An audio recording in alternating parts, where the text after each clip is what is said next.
All right, so the XRP price is moving a lot today. What exactly is going on? In this video, I'll tell you guys exactly what's going on with XRP right now, but we have to start it off by saying Bitcoin went above 37,000, almost towards 38, and right now it's back to 36 point something, meaning Bitcoin on its own is pretty volatile and it's making the rest of the crypto market move. Ethereum is up a lot because BlackRock filed for a Bitcoin ETF. A little bit more difficult than that, but they basically are going for an Ethereum ETF, which is why the price of Ethereum is doing so well. And with XRP, you can see it's down 5% today, up 1% on the hour. And I asked over on Twitter to see if any of you guys found something very specific. But let me tell you exactly what's going on.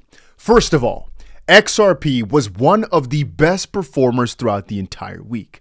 Meaning, if you take a look at the weekly performance, it was up 15%, which was more than almost any other crypto. And so this correction, this downfall, is relatively still putting XRP at the top of the top. You can see that throughout the week here, Ethereum is now up 6% today, putting this number up. But XRP still is up 8% or so, still moving fine if you take a look at the rest of these cryptos. So you might call this just a simple correction after going up like 20% or so in a week. Now, a part of what's going on, I don't think this has anything to do with the price, but it is going on, is there's a new update in the Ripple versus SEC lawsuit that just came out.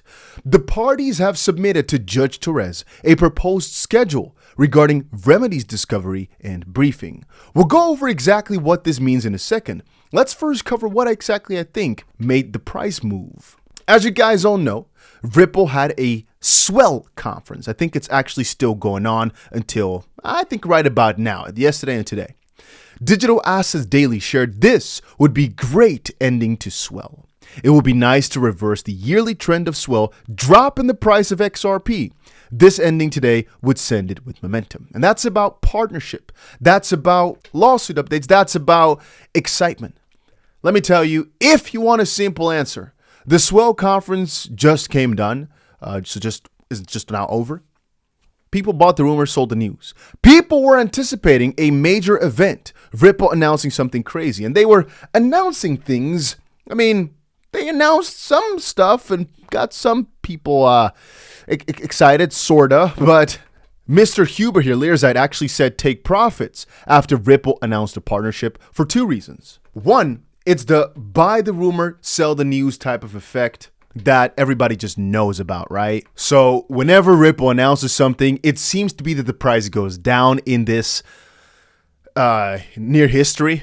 We're proud to announce our partner on Africa will utilize Ripple payments, our crypto-enabled payment technology, to open up 3 new payment corridors between Africa and the rest of the world, which is massive for XRP. It's just absolutely huge.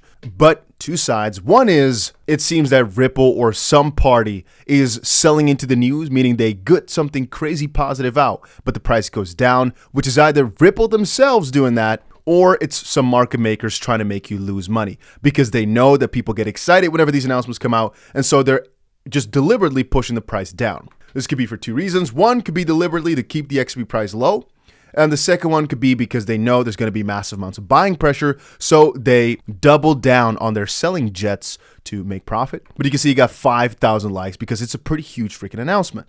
But the reason Huber said take profits because, first of all, this is during Swell, during the event where after the XRP price always goes down every single year like clockwork. And second of all, because it's a massive announcement and it seems to be the trend where whenever they announce something crazy positive, the price goes down. And indeed, quickly afterwards, the price did go down. Now, if we again take a look at the performance of XRP, what does make sense that the price went up through, or let's call it, into the event. The event was the 8th and the 9th. The price on these days did not really falter or move or whatever at all. But the days leading up, you can see here, from the 2nd to about the 6th or so, the price went from 60 to roughly 73 cents. So up roughly 20% in the week anticipating this event. Then during the event itself, the price didn't move at all. And now that the event is over, the price has dropped from roughly 70 cents to roughly 66 cents. That's a solid explanation. I'd say that's a pretty solid explanation. Yeah. One day an article came out one day ago Anticipation for Ripple's Swell event boosts the XRP price. Perhaps indeed that's the truth. People were expecting some crazy news. The crazy news was delivered upon, at least to some degree, but either not what people expected or it's just bigger powers pushing the price down, knowing whatever we know now as well. You might say something that added to it was the fact that BlackRock went for an Ethereum ETF instead of an XRP one, which is peculiar. I mean, why exactly won't they go for an XRP ETF? It doesn't really make a lot of sense. And to continue on here, what exactly happened is this. The parties agree that permissible discovery will include facts occurring in the period before the filing of the SEC's complaint. The SEC proposes 90 days from the entry of a scheduling order by the court to conduct remedies-related discovery. Ripple is amendable to such a proposal so long as such discovery is limited to pre-complaint discovery. The SEC intends to seek certain discovery that postdates the complaint that it considers relevant to its claims for injunctive and monetary remedies, and Ripple reserves all rights to oppose such discovery. To the extent the SEC seeks such discovery and the court permits it, Ripple reserves all rights to petition the court for an extension of any discovery timeline.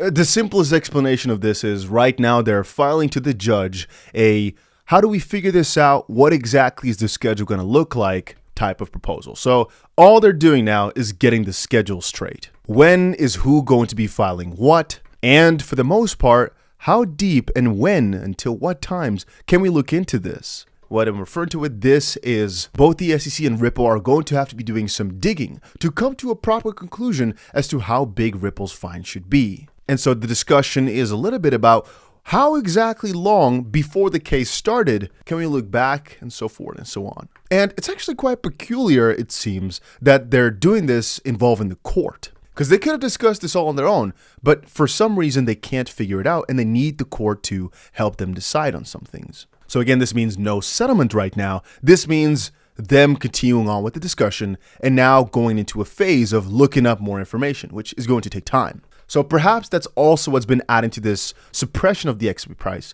that the lawsuit right now is going to confirmed take another couple of months. Now, again, it makes sense. Now, another interesting part that I actually just read now is that right here it says, if sought by the SEC and permitted by the court, Ripple further reserves its right to seek discovery, including a deposition with respect to any such expert or witness that is otherwise allowed by the federal rules of civil procedure, as well as reserves its right to seek an extension of the discovery deadline in the event of rebuttal report reserved. Nothing of this matters except for this right here, including a deposition, which means that Ripple can actually take somebody, let's just say either an SEC person or some other person, put him on a little pedestal and ask him some questions, which I didn't know would still be ongoing here. That is actually peculiar. I know that they were going to head into another discovery potentially here, but I didn't know that a deposition could have actually taken place still. That is interesting. And so remedies discovery, for the most part, this just means looking into things to understand what a proper fine would be. Again, discovery period, like earlier in the lawsuit, means you're going to look through a lot of documents from the other party or statements or things of that sort, just discovering exactly what went on. But again, boundaries have to be set with what exactly may be discovered, where exactly they may look into, and how long they've got to do so, and how long. Let's say, for example, Ripple wants to get info from the SEC. You have to understand which exact time frame can you look into, how long does the SEC then have to respond, and how much can you ask out of that as well. All that has to be discovered. All of that has to be discussed, I should say. You need a discussion for discovery. It's kind of double up, but that's the truth. Because this, in the earlier parts of the lawsuit, was millions of documents. And right now, I'm not sure how much this would be, but it's going to be a lot of information because obviously, if we're talking about $700 million, this has to be done right. And so it's going to be a hefty one, guys. It's going to be a hefty one. Nothing bad or good from this. It's just another phase here. At the end of the day, potentially, as far as my limited lawyer knowledge goes here, we could actually get Ripple to uncover something pretty interesting from the SEC again as well. And perhaps one of those depositions can put another interesting SEC member on the spot. Something interesting to look forward to. With regards to when is it over then? Well, the way I've read this right now, this means we've got a little bit of time left because if this all goes through, I mean, a settlement of sorts can happen at any time, even if this just got filed, but the usual proceeding would take another couple of months then. because they've got some deadlines here, which happen a month, and in this case here, within 90 days of, which just means we've got some time left here. Then again, for the price, I think right now, everything lawsuit related is a lot less important than it's ever been for XRP, and a lot of price suppression is still happening regardless of this lawsuit. And I guess the price just moves like clockwork in unison with the way Bitcoin is performing, and again, manipulated logically around their major event. I still believe though that XRP right now is in a pretty good spot. I still think it's pretty undervalued, but it will most likely just shine in due course. Over the next couple of weeks here, XRP will probably be breaking a couple of massive barriers. There's not that much being able to hold the XRP price down. Short term, sure. But medium term, and obviously long term, there's not that much that can hold it down. A lot of the Ethereum conflict of interest will eventually pop up. Again, you're noticing now they're giving an Ethereum ETF. Why? It doesn't make sense. Bitcoin is properly regulated, so ETF is logical. Out of this list, though, the only other one that has that regulatory clarity is XRP. And I just don't understand why they would go for Ethereum. It just shows some manipulation. And here the price going down, it's either, like I said before, a hostile attack, or it's just the market moving in a buy the rumors, sell the news type of event.